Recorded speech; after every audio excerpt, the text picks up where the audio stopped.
Welcome to Moment Talk. I'm your host, Shisamua. We also have our co-host, Mai Tao. For today's interview, we have a gentleman that's very inspiring. His name is Shu Vang. If you haven't seen his video on YouTube or maybe trolling through Facebook, there's a video about him on a wheelchair and he was hiking Angel's Landing. If you saw that video, I was inspired very, very much by it. We had to find this gentleman, and so what we did. He's 29, he's a teacher in Fresno and teaches at a grade of 10 to 12 at Edison High School. But there's more to this journey, and it's more to him just being a teacher. So tune in and listen of what he has to say. Today's sponsor is brought to you by She Sells Menswear. Are you looking for the latest trendy men's fashion? Look no further. She Sells Menswear carries handcrafted bow ties, suit accessories, and everyday streetwear. They are your one-stop mom-inspired men's shop. You can search them online at www.xixomenswear.com. Now let's get back to the show. Hey everyone, I'm super excited to be here. We have Shu and also my co-host Mai today. Shu, thank you so much for your time for coming on today, man. Oh man, thank you for having me. I was Thank you, just everybody. I we're just on Facebook and surfing through, and I caught your video about you hiking Angel's Landing and such, and I'm like, wait a minute, what is this about? And I clicked the video. I'm just like, OMG, like we have to get you on the podcast. You're so empowering. Thank you. Let's start with Yeah. this. Yeah, let's start with this. Tell us something that we don't know about you, man. Something that you may not know about me. I am the youngest of 8 kids, so I'm actually the baby in my family. Mm. Cool. Yeah, so The baby, huh? I'm assuming that's a big family of 8 or something. yeah, I have there's 4 boys and 4 girls in my family, and I'm the Oh, youngest of all the boys and all the girls. you see, Uh, like mom and dad was trying for a football or volleyball team. Yeah, you know it, man. our family has 4 boys and 5 girls, so we're actually pretty close. I'm the second oldest. I Oh, am 5 boys and 3 girls, so we're 8. oh, wow. So yeah, man, if you want to play like some sort of like League of Legends 8 against 8, you'll bring it, yo. Yeah, definitely, man. But hey, man, Shu, let's take you way back, man. Let's take you like back at the age of 16, Sure. and you were diagnosed with muscular dystrophy. I mean, can you help us understand what that is? Yeah, muscle dystrophy, it's a disease that they say it's genetic. And basically, what happens is your body is not able to make a certain protein, which regenerates your muscles. So, when people work out, when they lift weights, when they run, they're actually breaking down their muscles. And then when they break them down, they actually rebuild them back up larger, stronger, faster. But with muscle dystrophy, Mm. basically, your body doesn't make that protein to rebuild your muscles. So if you break it down, you get weaker and weaker over time. Hmm. Mm. That's, I mean, it is. I'm assuming it start from bottom up, correct? For your scenario. Yeah, so for me, the type I have is called limb girdle muscular dystrophy, and it doesn't onset until you're like a teenager. And so, like, whatever muscles you have as a teenager, that's basically like the max you have, and then you just, it slowly get weaker and weaker over time. Now, being 16, you're your teens. You're not a child anymore. How did you, receive the news or take the news when it actually hit you? Oh man, it was really tough, because I mean, I played a lot of sports. I played volleyball, I did swimming, I did water polo. I played basketball, Mm. football, and for high school, I did swimming and water polo as a high school sport because I'm just really into that. So, it was tough. Telling a 16-year-old that you're not sure if you could get stronger and over time you're going to get weaker. It just changes perspective about what you can do and what you want to be in life. Mm. I see. Okay. at that age, do you even understand what it meant? I mean, they're just giving you some vocabulary. You're just like, what is that supposed to mean? You know, kind of I would say, when I found out about it, and when I did my research, because I was always, I always wanted to do my due diligence in learning about what I had. I was pretty familiar with what was going to happen to me, and that was one of the toughest parts.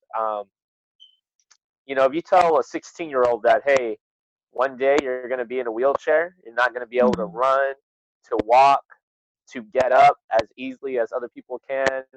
Um, if you tell someone that, I mean, the tough part is, dang, a lot of people with this disability get depressed, because it's like Mhm. you can't you can't stop it. And you don't know how long it's going to take. For some people it could be many years. For other people it could be, you know, 10 years from now, 20 years from now. So that was the toughest part when I was going through my diagnosis and learning from the doctors about what I had. so Mm. Now, so. now, Shu, was this a disease that had started earlier on, even before 16, and it progressed, or was this something where you knew and something happened and you went to the doctor and they said, "Oh, you had it"? Oh, it was just like pretty much I didn't know I had it, um, because it doesn't really run in a family history. A lot of people who get it, it just they start noticing certain symptoms. So what happened was, I mean, I used to run miles in like 6 minutes and under 6 minutes, and then when I was in middle school, like my seventh and eighth grade year, I started noticing that I would run and my muscles would get very tight, and I would get really tired, and I couldn't run as fast and stuff. So I thought maybe it was because I wasn't working out. Maybe it was because I didn't run enough. Mhm. So it wasn't until I got to high school that I really figured out there's a problem with me because like I wasn't getting stronger, I wasn't getting faster, and I've always been very athletic. So Oh, okay. Then that would prompt you guys to go to the doctor, and then they came back with that news. yeah, yes. Okay, okay. Wow, what a impact that caused on you. Um, Hmm.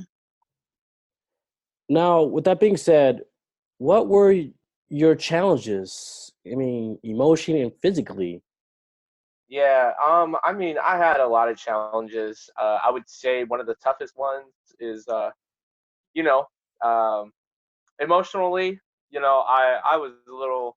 I'm like, I'll just say it straight out. Like, if you were to like in the dating realm, if you were to like a girl and stuff, and then you go up to her and tell her, hey, yeah, I may look normal now, but in like 5, 10 years, I won't be able to walk. How would you feel? And dating was one of the things that I'm like, man, dude, like, I mean, I want to get married one day, like, want to have kids and Hmm. a nice family and stuff. But I thought about that. I thought about like my future, my career, like what jobs can I do? You know, um, if I go to college, is it worth it? If I take out loans, will I even be able to work one day when I'm done, or am I going to be too weak? So I thought about all these different factors, like my future basically was in up in the air. I didn't know like, hey, what can I do or and whatnot. So So, with that being said, you said dating, but would you feel like that would be the hardest thing that could be a challenge for you, knowing that you honestly told a woman that, hey, in 10 years I can barrely walk or can't walk, or eh, please elaborate on that. yeah, no, dating was one of the big ones. I had a lot of friends and stuff, and there were times when I knew that there were ladies of the opposite sex that liked me. I thought I've always thought that I was a pretty outgoing, pretty fun and nice gentleman. But there were times when I just I knew someone liked me, and I just kind of pulled away because I'm like, I don't know if I want to put them through that, or I'm embarrassed to tell them that, like, hey man, I have this crazy disease that is gonna make me really weak and whatnot. So in part there's a shame, in another part there was a fear of that. You know, and I was, you know, I'll be, you know, basically I was just very scared. You know, I didn't know how, um, you know, the opposite sex would think of it. You know, like talking to a guy and stuff, and Mm. especially in the Hmong community. You know, because it's people with disabilities. I mean, I don't know how you guys feel, but a lot of people with disabilities are shunned upon in the Hmong community. Mm. You know, people think Mhm. like if you have a learning disability, if you know if you have like a broken leg or you know you got something's not right with you physically, it you know a lot of Hmong individuals from my own personal experience already look down on you. So you know Yes. in a way I don't want like a girl who I cared for wanted to be looked down upon just because she was dating me or maybe because she just really liked me. So I see. Mm. I see. Well, what can possibly make this easier, and what keeps you going, man? You have so much energy at your age. oh man, dude.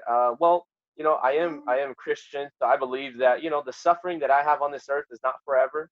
You know, God put me Mhm. on this planet for a reason. You know, to really show compassion, to care for others. You know, to love others, and I think you know you know the work that I do, being a teacher. You know, I work with a lot of students who go through a lot of tough times. A lot of parents that are divorced, a lot of students that don't have parents that encourage them, that inspire them, that you know basically just kind of blow them off. Um, Mhm. and so you know, with all that, I mean, I feel like you know I'm really blessed because all these students, you know, they really I'll tell you guys, you know, you know, for my work, I have students that actually help me out. You know, they'll bring my wheelchair to me in the mornings. They'll, they'll put my wheelchair. They'll help me in it. They'll wheel me to my classroom. You know, if I need Wow. anything, you know, yeah, I have students that will do that, and not because I ask them, but because they do it out of the goodness of their heart. And you know, Mhm. with you know, because they do that for me, I feel like I owe something back to you know all these students that helped me and stuff. So you know it's you know I've always thought about life. um you know there are people that have you know are healthy, no problem with themselves, and then you know suddenly they get diagnosed with cancer. Some die tragically to car accidents or accidents that happen in life. Right. And for me, I mean, like, you know, I'm one of the sickest, or I wouldn't say sickest, but like, you know, I have a lot of illnesses, you know, I have a lot of struggles, and I'm still here today. So I think that's just a blessing in itself. And with the time that I still have on this earth, you know, I just want to make sure that I leave an impact on, you know, the younger generation, on my own generation to, you know, just keep striving for everything that they've ever dreamed of, and whatever the obstacles, to never let give up. Well, I think that's amazing, Shu, that you're able to, I mean, with all that you're going through, I'm sure it wasn't easy at all. But it's amazing how you're able to, have such profound thinking, um, and be able to overcome that and be able to inspire your students at the same time, teach them. Um, Also, that's amazing. I'm sure your parents had a lot to do with that. I'm pretty sure they um, were like your biggest supporters as well, and that's really good. Um, the first time I came across knowing who you were or knowing who you are was actually your recent video that just came up, about you teaching at the Fresno Unified School District, Uh-huh. and that was how I came across you. And your story was so inspiring, especially the one talking about, especially the part where you were hiking up to Angel's Landing in Utah. And you said it's been Yeah. 20 years since you've been up a mountain. Yeah, I haven't been able to hike because you know my you know I'm not as strong as I used to be. So the last time I hiked was probably when I was like a little kid, you know, around 9 to 10 years old, because I was still you know pretty active and strong back then. Um, but Wow. yeah, so yeah, I was able to go up there. I had people that helped me. I had people basically that you know carried me all the way up there, and you know basically it was all on them. You know I couldn't do anything on my own, but you know we found a way. Yeah. I had 30 people, like both men and women. So both, they both gave me piggyback rides. They do it a certain amount of time because we were climbing pretty steep, and we purposely did that so no one would get burned down. And in the end, everybody was good, and I made it to the top, and it was amazing. It was really amazing. Wow. Now, how long was that hike again? It's I think it's about. It's not too high up. It's the hike Mm-hmm. isn't long. I think it's maybe like 1 to 3 miles, one way. Oh, But wow. yeah, Okay. it's not too long. But the thing is, it did get very steep, and that was the toughest part. Right. Where yeah, and there was like cliffs and stuff, so we had to be very careful. But the people that took me up there, they're all really good at that, and I was just thankful that I made it up there, and it was one of the best feelings in the world. So. I bet.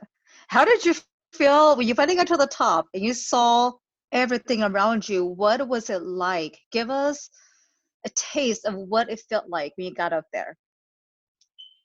Oh, well, the feeling was, you got like finally making it up to the top.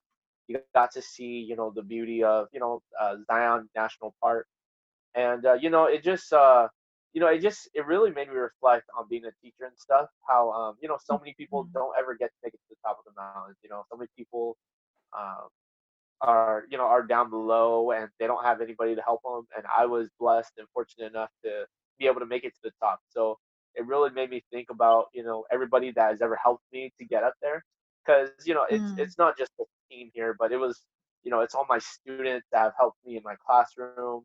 It's my parents, my friends who helped me throughout high school and college. So when I got up there, I just thought about like everybody who's ever helped me along the way, and I see. that was what it was all about. I wish I could have shared it with everybody, because you know, uh, if I could, I would have brought everybody along the way just so we could all sit on top of the mountain and just look down and have a good smile, have a good laugh, and just share a memory like that. Because making it up to the top, that was one moment in my life, but there's been people who have been in my life for pretty much all my life, and have been there every moment, every valley, Right. and whatnot. And that's what I thought about when I made it up there.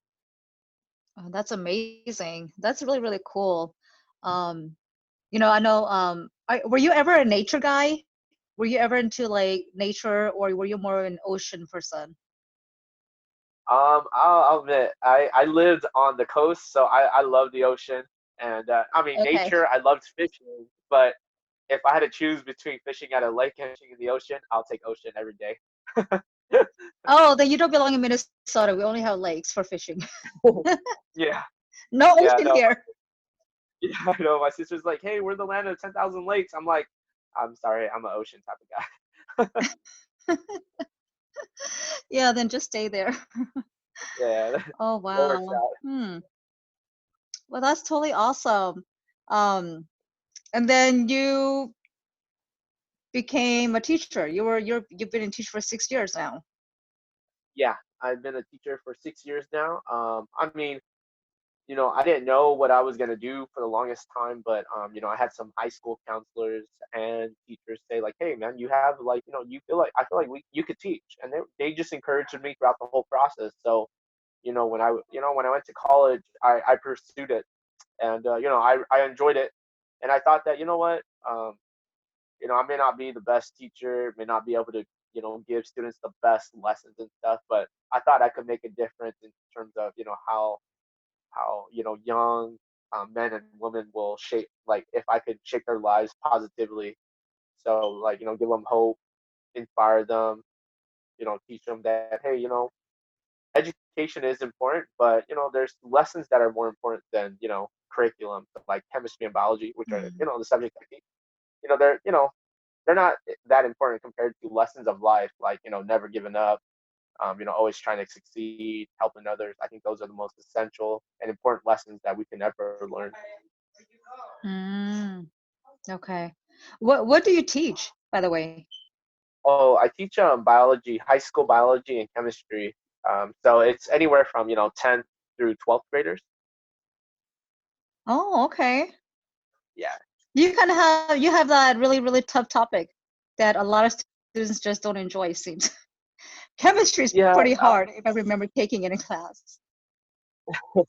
yeah. I try to make it fun for the students. I think students, sometimes teachers are a little too dull. They'll just teach them, what the topic is all about, and that's it. But I always try to use analogies, like, whenever we learn about certain things, I'll try to use, relationship analogies, family analogies, food. I try to make it funny so students will laugh and enjoy it, and hopefully they actually learn a thing or two. Okay. Well, that's awesome. Yeah. That's really awesome. Um, Shu? I Yeah. mean, she's I'm still. there. Yeah, that indeed it is awesome. Like I said, I was just we thinking your thoughts, how you feel when you went up to Angel's Landing, because I personally done that hike with friends, and just the last stretch, you saw these steep climb, and there's some chain that was. Yeah. I could just imagine you and your friends holding for dear life for these chains on the way up. Yeah, no, they were experienced. And so we actually had me to a harness. So they would chain me to the chain just to be safe. So we had four guys that were chained to each other, including me, and we would all chain to the chain that's already on there. But I basically held on to the person that was carrying me at the time. And I just, I looked down, so I was able to see, like, the drop offs and stuff. But, Oh uh, my goodness. like I like to tell people, it's that if you never take a shot, you're never gonna, score. So if fear is gonna drive your Yeah. whole life, then you're not gonna get to enjoy it. So even if it's a little scary or it could be a little dangerous, I mean, for me, it's a no-brainer. You know what? I'm gonna do it because it's something that I want to conquer in life. So Right. That's a really good philosophy to live by, though. How did you come up with that career choice of being a teacher? well, actually, I mean, I've always, when I was young, I always wanted to be something to help people. So my initial dream was actually, to go to, college and medical school and be a doctor. I wanted to be an advocate for, for Hmong people. Growing up, my parents were always poor, like many of us, and when we go to Mm, the doctors, um, as a child that grew up in America, I would have to fill out all my parents, like, their paperwork. I would be the parent. We would fill out paperwork for doctor appointment, and whatnot. And so I've always wanted to be a doctor to advocate for the less, the people that needed it, and were less privileged and didn't have the help. And so when I was diagnosed, I was kind of scared. I wasn't sure if my body could handle going through medical school and residency, and all the things that you have to go through to become a doctor. So I still wanted to make a difference, still wanted to make a change. And when I stumbled upon teaching and just seeing what teachers made an impact on, or many students, including myself, I knew that it was something that I wanted to pursue and I wanted to do because uh, you know I'll say this: if I ask both of you, can you remember one teacher that made an impact on your life? I'm pretty sure you probably could remember back to one teacher, whether it was 10, 20, 30 years ago, that you went to school that you know, taught you, or just mhm. was a friend of yours, that was really, like, changed your life. But, if I say the same for, like, hey, can you remember a doctor that changed your life, or like the most famous person who won last year's Best Actor and Actress Award at the Academies? Who's the, you know, if I ask students certain things, and for people that are famous or like doctors and whatnot, they can't name anybody, but I'm pretty sure everybody can Right. name one teacher that changed their lives. So so because of that, I'm like, hey man, this is something I can still do even with my disability, and so I went for it. Saying that, who is this teacher you keep speaking of? Well, I actually have who was it? One of my drama teachers in high school. Her name was Sarah A.M. Barthel. She Mm, just really inspired me. Because I love to act and sing, and all. She just she really pushed me to be better than I could be. She was the first teacher I actually shared about my disability, and I cried to her, and she was there. I remember the time I told her, it was after school in her classroom. I just told her that, hey, the reason I'm not in shows or not doing shows as much anymore, the reason I'm not coming out, because she asked me, why don't you audition for some of the plays anymore? And I told her, and she cried with me, and she just told me that, hey, understand you, and we're gonna make it work, and and she just encouraged me throughout the whole process. So I'm just thankful for that. That's awesome. I think if I was to think back about a teacher that had made some sort of an impact, would it be in my life? Would it be, oh, I want to say fourth grade, Mr. Okay, Nemi. awesome. Yeah, yeah. I do. Once in a while, he'll cross my mind, and I wonder if I was to go back, if he would remember me. I should probably look him up. Mhm. Yeah. Do you have one, Sal?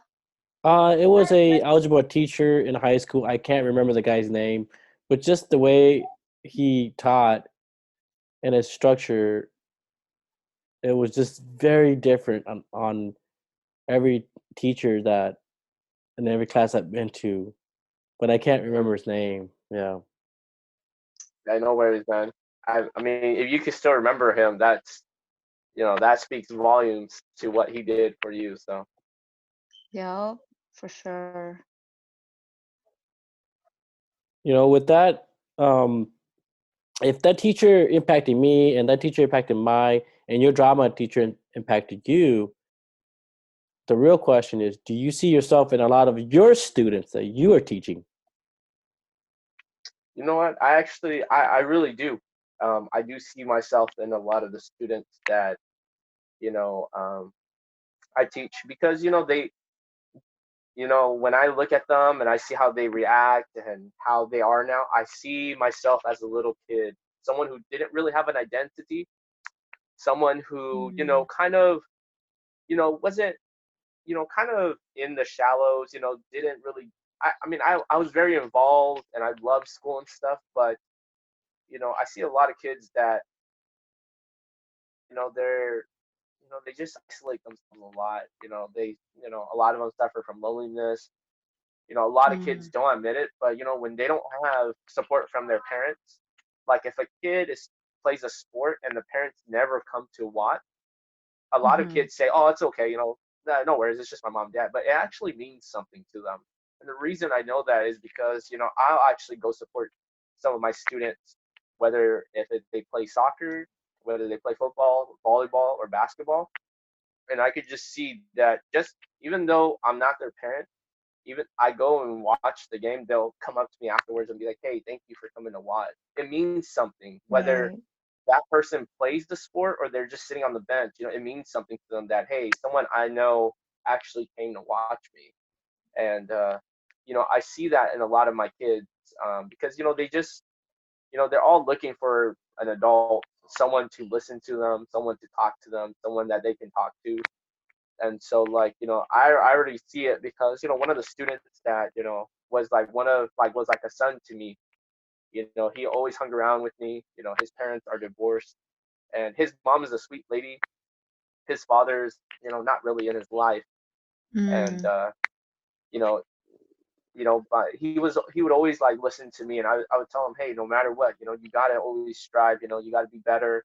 And you should always, like, you should make an effort, even if your father doesn't come and want to see you. You should go hang out with your dad and be like, hey, dad, I'm just I'm happy to be your son, and I hope I make you proud. So that kid of mine, that student, I call him my son.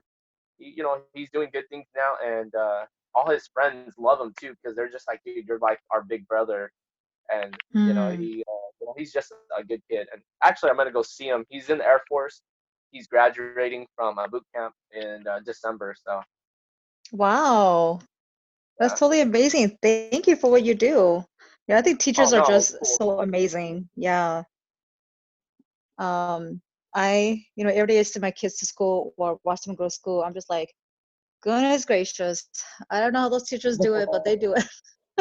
you know, it's like yun yeah, hey, luto yung mamataho na. So it's like, oh my gosh, teacher, thank you. Yeah, yeah, Yama. I think Katuho in Thailand these days, it's不影响不难，只不晒不能，不影响不难，只不火不能。But in the Hmong culture, nah, it's Mm-hmm. really cool. Put your minion on, and I think it takes a Right. toll on Katuho in Thailand because they actually, they want that. They yearn for mom and dad to be like, oh, hey, good job, good grades, or hey, great game and stuff like that. And that, Right. in the Asian culture, it's kind of like, oh no, basically, they not to use it, to or zhong. But it's a word or two. Actually, I believe will go a long way if parents would just think about like, hey, awesome job. Very true. I totally agree with that Yeah. 100%. Now I know that in your video clip, you had said something that really resonated with me, and you said, um, let me try to think back what you said. You I know had, exactly what you said. yeah, you said no one is meant to go alone. And I think that resonated a lot with me because I think my whole life, not my whole life, but I think a Hmm. lot of my growing up, I always thought I had to do everything myself, Um, Yeah. and it wasn't until you lâu rồi, you bỏ rồi đấy, and then you know that Uh huh. you can't do everything by yourself. You have to ask for help. But in your case, Yeah. what did can you go a little bit deeper into what you meant by that? When I said no one is meant to go alone, it's basically exactly kind of how you felt. Like like many of us, even when I grew up, when I was young, I felt like oh, I had to do everything on my own. And I didn't realize that it was okay to ask for help. Whether it was Mm. like, hey, going to college and asking for advice from friends, from families, from other parents, not my own, that already went to college. I thought, oh no, I'll just do it on my own and stuff. Nobody, no one cares. No one's gonna help me. But in reality, man, there's a lot of Mm. people that are willing to help each other out there. And this I said this because a lot of my students actually feel like they're alone. Feel like their parents don't care about them. Feel like they're alone going to school, and they're just some of them feel like they're failures. Some of them feel like they're afraid to fail. And I tell them, you guys, you're not alone in this process. There are teachers, there are counselors, your friends. If you're going through something tough, share. If you don't share, no one's ever gonna know. And you know, because a lot of us have gone through that. And also about my disability, because a lot of people that suffer from physical disability, they feel like they're alone. They feel like Mm. y'all use samo katila you need to to find you ke you la la no because in ji what you lo la in ji ka san ta Mm. you know ke for yo oh no they just san pang like as a Yeah. male, as a Hmong male individual, being Asian as well, it was one of the toughest things for me to ask for help. Ask for help Mm. to get up, ask for help to hey, can you help me with my wheelchair, and stuff. But what I noticed was when I started asking for help, people were like, oh yeah, like dude, we got you. Don't worry about it. And a lot of people offered help, and people are I what I noticed is that when people help me, I feel like I'm blessed. Like someone just Mm. does it out of the goodness of their heart.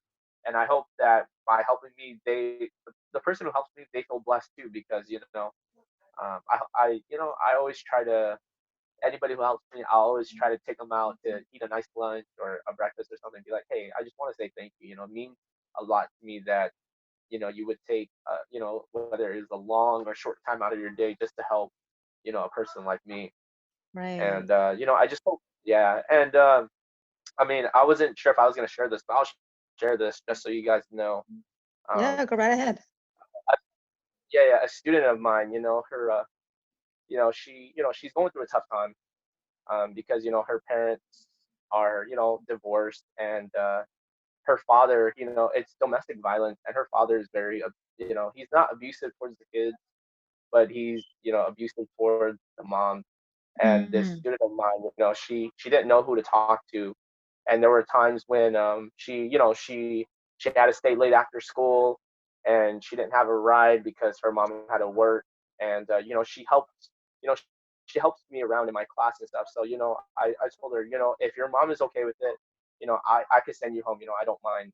And so it's kind of sad because her mom kind of feels like she's alone.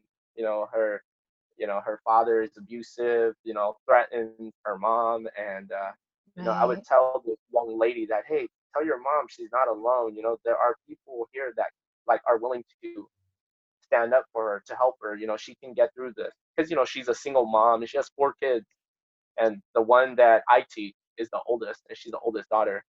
And I just, Okay. when I said that, I also wanted her to listen to that, to let her know that, hey, you're going through a tough time. Just know that your friends are here. If you need someone, if it's an emergency, I'm here to listen to you. And I just hope it resonates with all others as well, whether they have a disability, whether they're going through a tough time at home, or whether it's just life in general.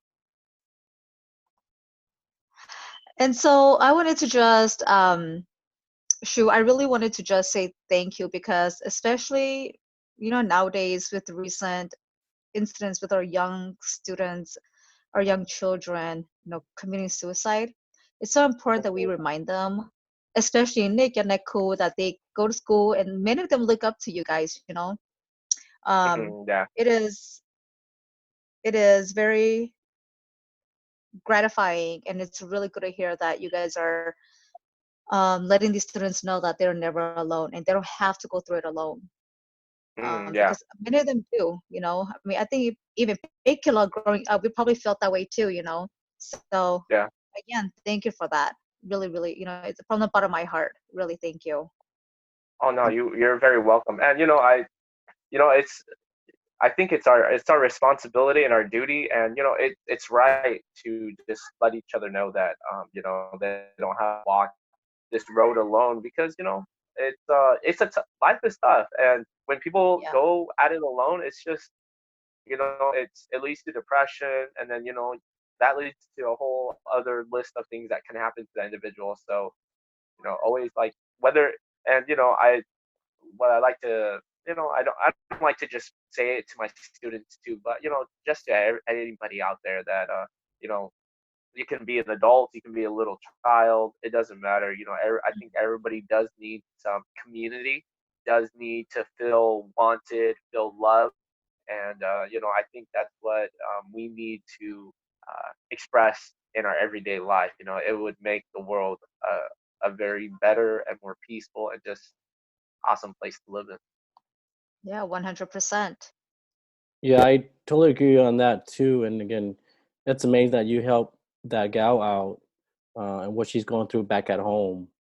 And I Yeah. wanted to say that you are making an impact in your students now, and I feel just talking to you, I'm inspired. I'm a student just hearing you, keep Mm-hmm. teaching me. I'm always learning. So I'm really inspired, and I look really forward to seeing you in Fresno. I will be out there in Fresno New Year, Oh yeah, for sure, and man. Just, yeah. you are not alone. So if we were out in the field of the Hmong New Year, dude, I'll be your wingman. You're not alone. Yeah,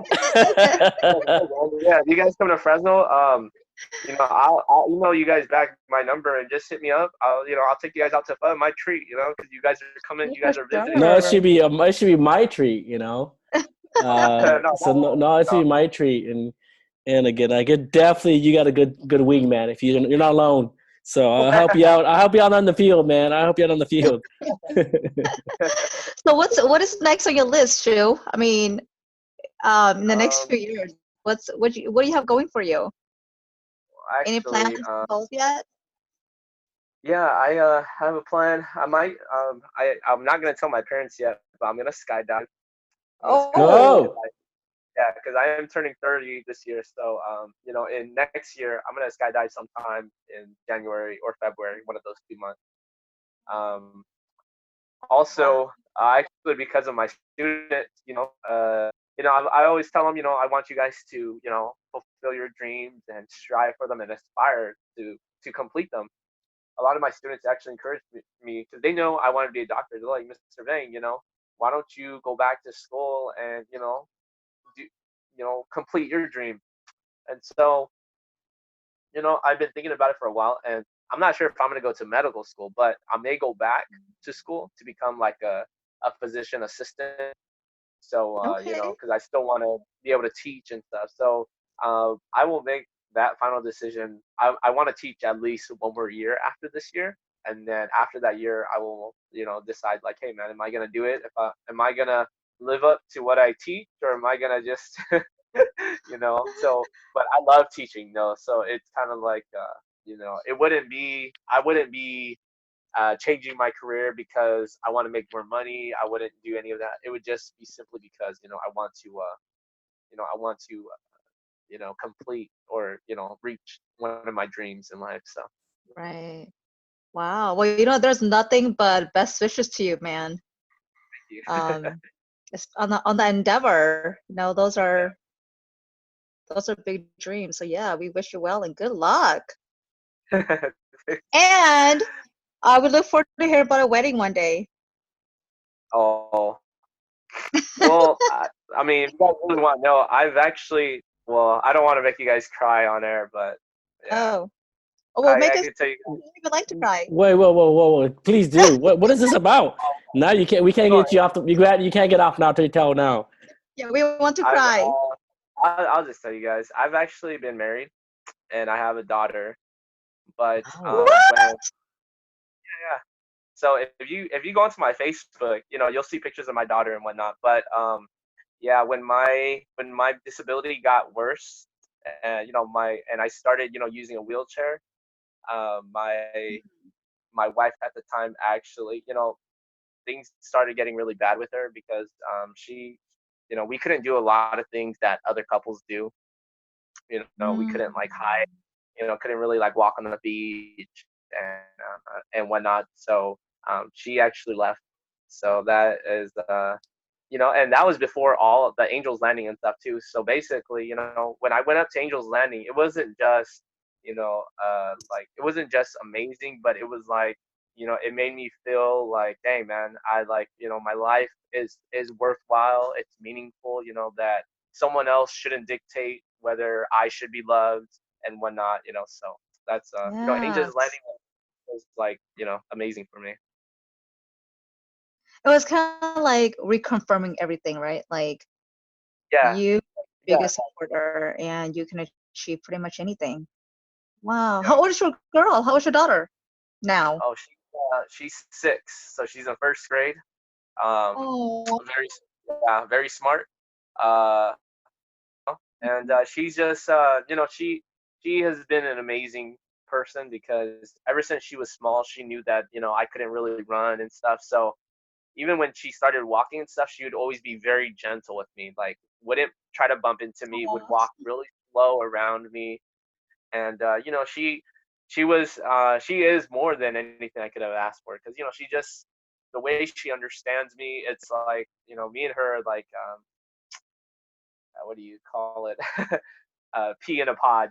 She's Okay. That's amazing. Wow. Totally I, cool. wow, I did not know that. That you were used to be married and you have a yeah. beautiful daughter. Oh yeah, That's yeah. in first grade. I bet that's definitely reassuring that, dude, you're just unstoppable, man. Literally. Like, you know, having that having that and having divorce and then just hiking and it's just dude, you're just unstoppable. It wouldn't surprise me, another 4 years or 6 years you got your doctor. It right now it doesn't just surprise me. I'm just like, Hmm. no surprise. Because I know you have the will already. You know what I'm saying? Like I know you have the will. So it's just like no surprise and just like I'm cheering like a little girl from over here, man. Go shoot. hey man, thank you, brother. It means a lot, and it's I